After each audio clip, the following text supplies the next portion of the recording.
पाली शहर के new housing board में स्थित एक निजी स्कूल में अध्ययनरत विद्यार्थियों के अभिभावक स्कूल प्रशासन पर पुस्तकों की राशि और फीस में ज्यादा वसूली के विरोध में लामबंद हो रहे हैं और स्कूल की जिला प्रशासन से शिकायत की है।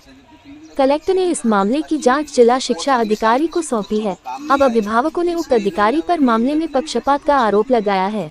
इन अभिभावकों ने वॉइस ऑफ मारवाड़ को बताया कि Orchid Central School of Excellence Pali के बाहर खड़े हैं, जहाँ पे मेरे बच्चे यहाँ पढ़ते हैं। जहाँ की फ़ीस की बात है तो फ़ीस हर सालाना बढ़ रही है, जो कि नियम के अनुसार बिल्कुल भी सही नहीं है। और जहाँ बुक्स 3 सालों से हमें इशू की जा रही है, उस पर भी हमें ये बाउंडेशन लगाया जा रहा है, जहाँ की हमको बुक सेट में जो लिस्ट स्ट्रक्चर है वो पूरी तरह से बाय करना होगा। ना हम कोई स्टेशनरी एक्सक्लूड कर सकते हैं, ना कि जो चीज़ें हमें चाहिए ही नहीं उसे भी हमें लेना अनिवार्य है। और जहाँ पे एक बुक की सब्जेक्ट कॉस्ट देखने जाए तो 600 to 900 कॉस्ट पड़ रही है, वो कि एक जो अनिवार्य किया गया है, जो कि नहीं होना चाहिए। ऐसा कोई CBSE का सर्कुलर भी नहीं है।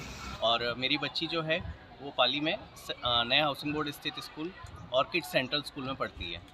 यहाँ पे पुस्तकों को विद्यालय से लेने के लिए ही बाध्य किया जा रहा था और उसके साथ में ये भी बाध्य किया जा रहा था कि आपको कॉपी और स्टेशनरी भी लेनी पड़ेगी। अगर आप कॉपी नहीं लोगे तो आपको किताबें नहीं मिलेगी। किताबें जो है वो NCERT अप्रूव्ड है या नहीं है, उस पर कहीं पे भी मार्क नहीं लगा हुआ है। उसके साथ ही फीस जो है वो प्रतिवर्ष बढ़ाई जा रही है। जब संपर्क किया गया कि आप प्रतिवर्ष फीस नहीं बढ़ा सकते, तो उनका विद्यालय का ये कहना है कि हमारा जो मैनेजमेंट है वह कानून के अनुसार सही रूप से फीस बढ़ा रहा है। मेरे पास में ऐसे कई दस्तावेज हैं जिसके अंदर ये लिखा गया है कि स्कूल जो फीस बढ़ा रही है वो प्रतिवर्ष बढ़ा रही है और वो नियम विरुद्ध है। जिला शिक्षा अधिकारी का स्वयं का लिखा गया निरीक्षण प्रपत्र, उसकी कॉपी मेरे पास में पड़ी है। जब मैंने इनसे बात की तो वो कह रहे हैं कि नहीं, फीस सही है। साथ ही साथ यहाँ पे जो कार्यक्रम का आयोजन किया जाता है, जैसे बाल मेले का आयोजन किया जाता है, उसके अंदर स्टॉल्स लगाई जाती है। जब स्टॉल लगा रहे हैं तो हमेशा शिक्षा का मंदिर जो कहा जाता है उसमें ऐसे ऐसे गेम रखे जाते हैं जिसके अंदर कि यदि आप इसमें 10 रुपये लगाओगे, अगर आप जीत जाओगे तो इसमें आपको 20 रुपये मिलेंगे। तो ये एक प्रकार से जुए की श्रेणी में आता है और जिम्मेदार अधिकारी इसमें मौन है। कोई भी अधिकारी यहाँ पे आके ढंग से कार्रवाई नहीं करना चाहता है। हम यहाँ पे चक्कर निकाल रहे हैं, कई बार अधिकारियों को सूचित कर चुके हैं, मात्र खाना पूर्ति करते हैं। 5 अभिभावकों के उन्होंने नाम लिखे, जिसमें से मैंने 3 अभिभावकों से संपर्क किया। नीचे जिला शिक्षा अधिकारी के हस्ताक्षर है, सील लगी है। उन 3 अभिभावकों का ये कहना है कि हमारे पास में ना तो विद्यालय से कोई फ़ोन आया, ना जिला शिक्षा अधिकारी कार्यालय से फ़ोन आया। फिर आपने किससे पूछ के ये कहा कि विद्यालय के अंदर पुस्तकें नहीं बेची जा रही है या विद्यालय के अंदर व्यावसायिक गतिविधि नहीं हो रही है। इस तरीके की गलत चीज़ें रोकी जानी चाहिए। जब से ये सेंट्रल एकेडमी ऑर्किड में कन्वर्ट हुई है, तब से हमने ये बाज़ार में भी देखा है कि बहुत सारे बच्चे पलायन हुए हैं दूसरी स्कूल के अंदर।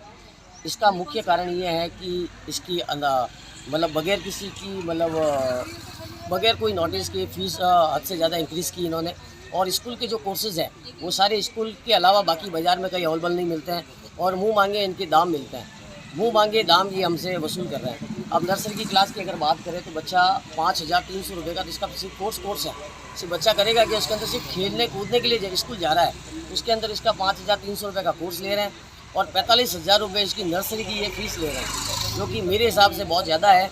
इनको स्कूल को जैसे आप ये गवर्नमेंट जैसे ये दवाइयों पे आप हर चीज़ पे प्रतिबंध करते हो, जैसे कोई कंट्रोल करते हो, ये स्कूल पे कंट्रोल क्यों नहीं हो रहा है? सबसे बड़ी बात है, सबसे बड़ी लूट जो है इन स्कूलों में मची हुई है आज के समय में। तो इस पर मेरा सरकार से विशेष निवेदन है, इस पर बहुत जल्दी आप संज्ञान लेना चाहिए शिक्षा मंत्री को और हाथों हाथ इस पर इन बड़ी बड़ी जो CBSE स्कूलों की दादागिरी है उस पर कंट्रोल होना चाहिए। मेरा बच्चा orchid central of school excellence में पढ़ता है। ये 2 साल से सेंट्रल एकेडमी से कन्वर्ट होकर ऑर्चिड सेंट्रल में कन्वर्ट हुई है और बहुत सारे मनमानी यहाँ पे बच्चों पे थोपी जा रही है। स्कूल चेंज होती है तो यूनिफॉर्म के लिए बच्चों को बहुत परेशान किया जा रहा है। हर साल हर बच्चे को यूनिफॉर्म दिलाना तो अननेसेसरी। बच्चा यूनिफॉर्म है, जैसे विंटर के कोट्स वगैरह हैं, वो अगर बच्चा पुराने पहन के आ रहा है सेंट्रल एकेडमी के, तो इसमें पेरेंट्स की तो गलती है नहीं। कल हम नए दिलाएं तो 2 साल में हो सकता है ये तो और बेच देंगे स्कूल एक दूसरे को आगे से आगे। रोज़ बच्चों को ग्राउंड में 3-3 4-4 राउंड कटाए जाते हैं कि आप पुरानी यूनिफॉर्म के क्यों पहन के आ रहे हैं, कोट और वगैरह। और नोट्स बुक के लिए भी बाउंड किया जा रहा है। नोटबुक जैसी चीज़ स्कूल से लेनी है, इसमें तो कोई कंपलसरी नहीं। 7 दिन हो गए बच्चों को बोल रहे हैं आप रफ बुक में काम करो, रफ कॉपी में काम करो, फिर जब फाइनल होगा तब आपको फेयर बुक में करवाएंगे, इस टाइप से। अच्छा, स्कूल के अंदर कोचिंग चलती है पेमेंट लेके स्कूल टाइम के बाद में। स्कूल के पीटीआई सर वगैरह 1500 2-2 हज़ार रुपये महीने में स्कूल में कोचिंग चलाते हैं, और जो बच्चा कोचिंग में आता है उन्हीं को स्पोर्ट्स में पार्टिसिपेट कर दिया जाता है, दूसरे बच्चों को मौका ही नहीं दिया जाता है।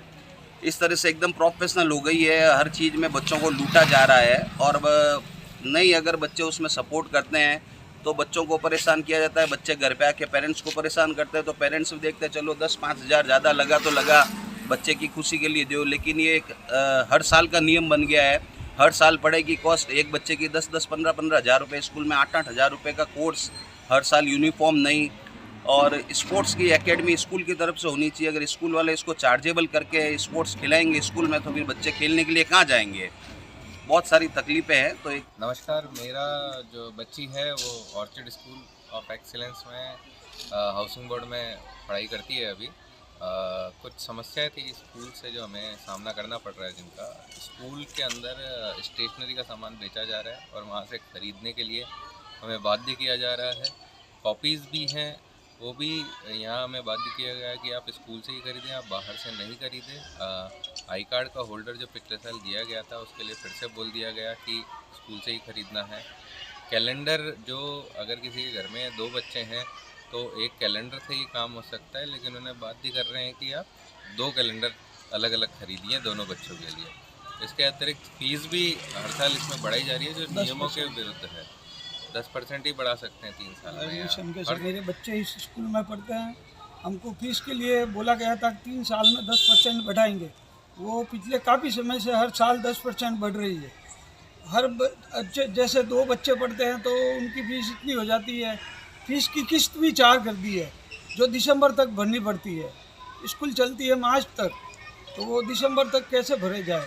सब बच्चे पेरेंट्स सब परेशान रहते हैं फ़ीस के, इतनी फ़ीस ले रहे हैं। और कॉपी बुक्स सब यहाँ से लो, ये हमको फोर्स करते हैं बच्चों को, नहीं यहीं से लेनी पड़ेगी, नहीं तो आपके 10th में नंबर कम भेजे जाएंगे जो यहाँ स्कूल से भेजते हैं। ऐसे मतलब बच्चों को बोलते हैं, बच्चे घर आके परेशान होते हैं, पेरेंट्स को परेशान करते हैं। तो ऐसा नहीं हो, थोड़ा ध्यान दें आप। कौन सी स्कूल है ये central orchid central academy housing board. शिकायत की आपने किसी को कोई शिकायत वगैरह की है क्या? नहीं, मैंने ये मैडम को बोला था यहाँ पे, और मेरे बच्ची का 9th का रिजल्ट भी नहीं आया अभी तक। उन्होंने पहले तो 77% दिए थे, फिर पिछले कुछ नंबर ऐड करने थे, उससे उल्टा परसेंटेज घटा के मतलब उसको रिजल्ट पकड़ा है। तो मैं आके बोला तो अभी तक वो रिजल्ट बना के नहीं दिया, और 10th क्लास में आ रही है, चालू है स्कूल उसकी।